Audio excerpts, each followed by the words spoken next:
Hello everybody, in this video I'm going to share with you tips for the Crucible. This is after the July 2024 update, so you know how to do well in the Crucible, finish it, and even finish it faster than you previously have done. Alright, the first tip for you is when you enter the first champ, the moment you started, always take a look at your echoes. The reason for it, you might get something like momentum at the beginning, damage dealt increased by 1% up to 15 times after every kill.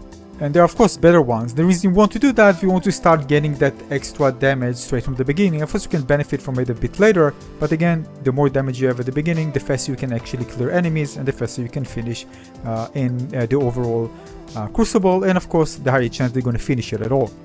This is, by the way, a good reason also to reroll, just in case you might get it even before entering another chamber, so you can actually benefit from it early on. My next tip here is focus on synergies. Sometimes it's better to reroll and get a good synergy with certain item that will result in very powerful builds. For example, here I was focusing on a lightning build, aside from that being really fun, and again you don't really have to be super OP to finish the Crucible, so adding a bit of spice into the run can be really fun, but it can also be very powerful.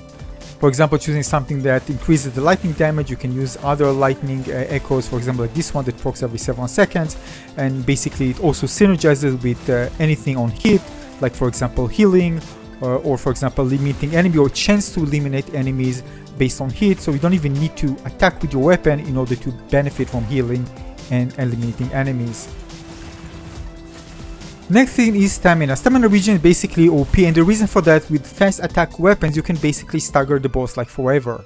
So I did many times, basically I just corner the boss into an area. It's very easy to do, especially with his charging attacks, or just move away and just take it into a corner, then I can just continue in staggering until I'm getting done, both the first stage phase and the second one.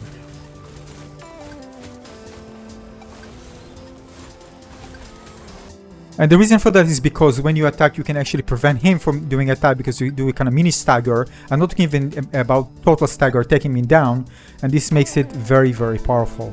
The next tip here is break objects for gold. I hope you can call it gold. Basically it's the golden icon you can see at the bottom right, which basically this is a resource that allows you to purchase echoes. Now there are many objects in several levels. Some of them have many objects, some of them have very few, but if you are into a level like this one, you can just break many objects and get quite a few. Sometimes it makes a difference because you might not be able to buy a certain echo before entering the next round or during the round, compared to if you actually do this, and you can get quite a few of those, as you can see. You can also refresh more often, and of course you can just roll into it instead of attacking. Rolling, by the way, can be much faster in order to take them down. Yeah, overall, if you're not in a hurry, you're not speedrunning or something, do it. The next thing is don't skip those echoes in the first 30 seconds. The thing is that you're going to finish the trumpets very fast, and 30 seconds is a lot in this game. And if you are speedrunning, by the way, this is a great advantage, because again, you're going to always try to optimize your build for fast clearance. Now, the bow in this game, in the Crucible, is very powerful. The thing is that if you are really not rushing things out and you want to take your time, or you don't have a good build, or just starting out, still want to play and do good, the bow is insane range. And there are many situations when you actually, before even you getting into the fight or getting the aggro, you can actually shoot down enemies from afar. Basically, it's kind of a no-risk type of play and allows you to clear the Crucible relatively safe. Again, not fast, but relatively fast, and without actually taking lots of risk facing enemies. Again, if you already have powerful build, you probably won't use it. You're just going to engage face to face, but the bow is really useful here, just in case you're not in that situation. Now, this is something personally I don't like about the game, although they kind of stabilize it because they added water in many of the levels, so if you fall into the water. But many levels like this one, you can just fall off the map, and some of the enemies attack will push you out of the map. Basically, there are some weapons like this one where you add in a combo, you can really easily fall off the map. So in some situation, maybe if you have two weapons, you can actually switch or use a bow that doesn't put you in that danger. So example, I have another weapon that allows me to just poke from far, and I can use a bow, and basically I don't risk myself being pushed. So having two weapons, for example, in this situation can help you. Sometimes if I die, by the way, in the Crucible, is because I just fall down because I made a mistake. Now, in terms of echo, the best echo, based on my experience, is the Black Death. A 50% chance that plug infected enemies die instantly. but maximum health reduced by 20%. Now, although I have very high plug damage, I actually, based on what I've seen on the damage number, it seems that this is just one-shot the boss. So I can see the damage, but the reason why one-shot the boss is because of that, and it seems like it. So definitely broken, and I expect it to be nerfed. And again, even if it just works on enemies, still, it's super powerful because you're gonna hit, especially with fast weapons and procs AoEs, and just gonna demolish enemies like crazy, and that's what I did. Another tip for you is buff and buy echoes before moving to the boss, especially if it's something in the first 30 seconds, or you want to increase the damage by using consumables. If you use consumables, you're gonna waste those 30 seconds, so you really want to make sure that you use things before entering the next chamber, especially when it comes to the boss. If you have something like 30 seconds and you activate it while actually inside the chamber, it won't actually be useful for you because you're already spending a lot of time, just choosing things. Now, if you don't rush really things and you don't have special echoes for the 30 seconds or something like that, you can just go to the boss and just buff yourself up. By the way, it's a good practice to do so. Before you enter the boss, you have time, you can just buff yourself up, fill things in, and get ready for the fight. Add, for example, extra damage, maybe get something like that increases your stamina. All these are good practices before entering the boss fight itself.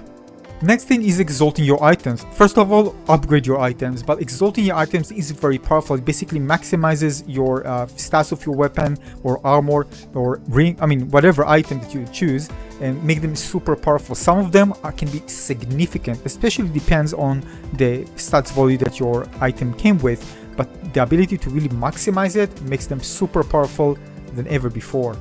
Now, this works on any item, ring, armor, weapons, and it can be significant. It even increases the gems value as well, as you can see here.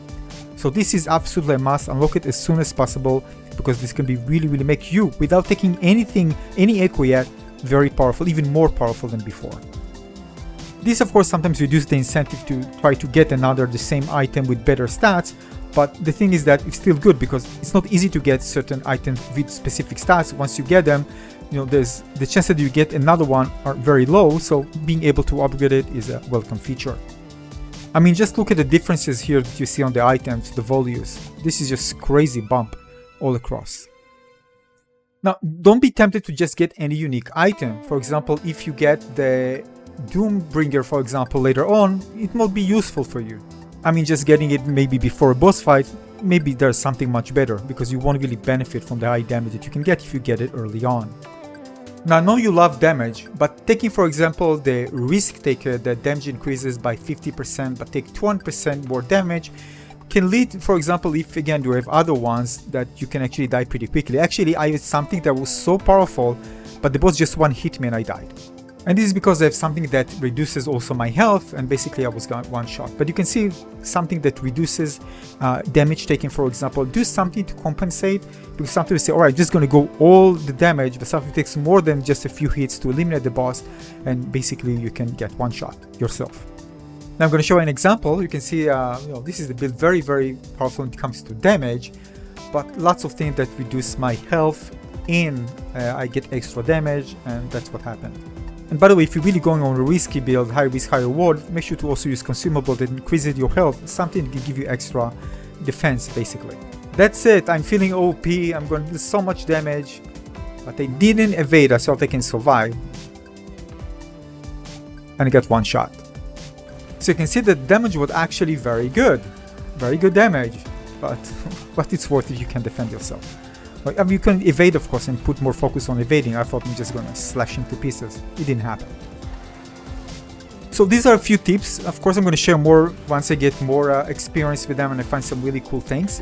So make sure to subscribe. And if you have other tips for other players for making the first steps into Crucible, let us know in the comment section below based on your experience. Thanks for watching, everybody. Again, consider subscribing to my channel and give this one a like. It really helps, especially the algorithm, so more people can find this video. Thanks for watching, everybody. See you on the next guide. Cheers.